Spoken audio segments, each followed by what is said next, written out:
Chapter 8, A Kingdom's Burden. The sun had barely risen when the four of them rode back toward the capital, the weight of their discovery pressing heavily upon them. The air was crisp, yet Elowen felt nothing but the heat of urgency burning inside her chest.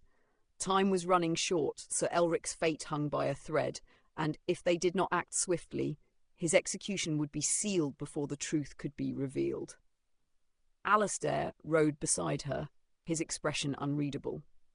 The revelation of their shared cursed bloodline had altered the course of their ambitions, yet for the first time they stood as one, not as rivals for the throne, but as leaders with a single purpose. Lyra and Selene followed closely behind, still worn from the previous night's ordeal, yet determined to see this through. Selene still bore the wound she had taken for the princess, though she had insisted it was nothing more than a scratch. Lyra, meanwhile, remained unusually silent, as if the implications of their discovery had left her with thoughts too heavy to share. Elowen exhaled slowly as the city walls came into view. They had the evidence they needed, but would it be enough? The court of judgment. The throne room was tense, filled with the murmurs of nobility and watchful eyes of the royal guard. At the centre of it all stood Sir Elric, bound in chains yet standing tall, his defiant gaze locked onto the nobles who had condemned him. The council had been called to make their final ruling, and should the princess and her companions fail, Elric would not see another dawn. Elowen and Alistair stepped forward together. A ripple of whispers spread through the court. It was rare to see the two standing side by side, and rarer still to see them united in cause. The king, seated upon the high throne, looked down at them with weary eyes. His health had been waning, and it was an open secret that the court had already begun shaping the future of the realm without him.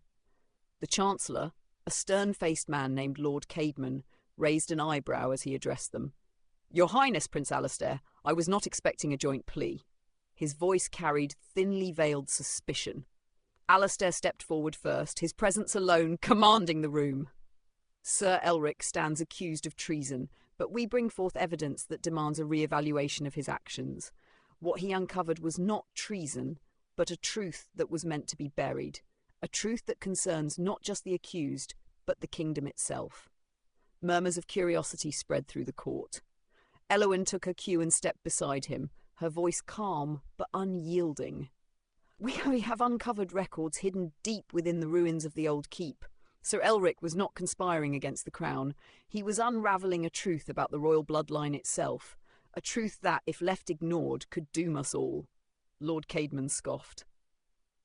"And what truth is this, Princess? Do you expect us to believe that Sir Elric endangered himself out of noble intentions?" Elowen met his gaze with unwavering certainty. "I do not ask you to believe me on words alone. We have brought the records, the book, the coded messages Sir Elric left behind, and the evidence of a long-forgotten bargain made by our ancestors."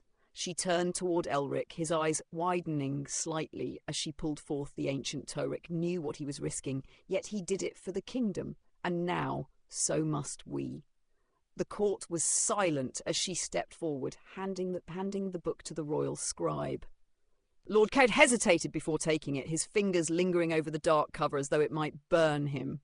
The king's gaze, once dull with exhaustion, sharpened as he listened.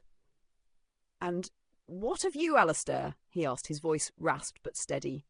"Do you believe this to be true?" Alistair's jaw tightened, but he did not hesitate. "Yes," he said firmly. "And I believe that we must decide now whether we ignore it and let the kingdom be ruled by the whispers of the past, or whether we face it and shape our own fate." Gasps filled the chamber. For both heirs, to stand before the court unified in their claim meant that the matter was no longer one of speculation. It was reality. Lord Caedmon's face twisted in displeasure. "You speak as if we should be grateful for such a revelation. Yet what you propose is dangerous. If this knowledge spreads, do you not realise what chaos it will bring?" Elowen's hands curled into fists. "And do you not realise what it will mean if we let it fester in the dark? We can control it. We can act before it destroys everything." The king remained quiet, his expression unreadable. Finally, he raised a hand, signalling for silence. "Summon the High Mages," he commanded, "and release Sir Elric." A wave of shock rippled through the chamber, but no one dared to question the king's will. Guards stepped forward, unlocking the chains that bound Elric's wrists. The knight inhaled sharply, rubbing the raw skin where the bindings had been. He turned toward Eowyn and Alistair, his expression unreadable, but in his eyes she saw something that had not been there before. Relief! An uneasy victory! Hours later, after the court had dispersed and the weight of their success began to settle, Eowyn found herself on one of the castle's many balconies, gazing out at the sprawling city below. She heard footsteps behind her and turned to see Alistair approaching. He leaned against the stone railing beside her, arms crossed. "You realise this is only the beginning," he said after a moment. Eowyn let out a tired laugh. "I do!" Alistair glanced at her, his expression thoughtful. "You've done well today, Eowyn!" She blinked at him, startled by the rare moment of praise. "You as well," she admitted. They stood in silence for a moment before Alistair's voice grew quieter. "I meant what I said before." She turned to him, meeting his gaze. "About using it?" He nodded. "About controlling it. We need to be careful, yes, but we can't afford to fear it. We can't afford to let the past dictate our future." Eowyn sighed, looking back at the city. "I don't know if we can ever truly control it, Alistair, but I know we can't ignore it either." The night had ended in victory, but as she looked out toward the horizon, she knew that the true battle had only just begun.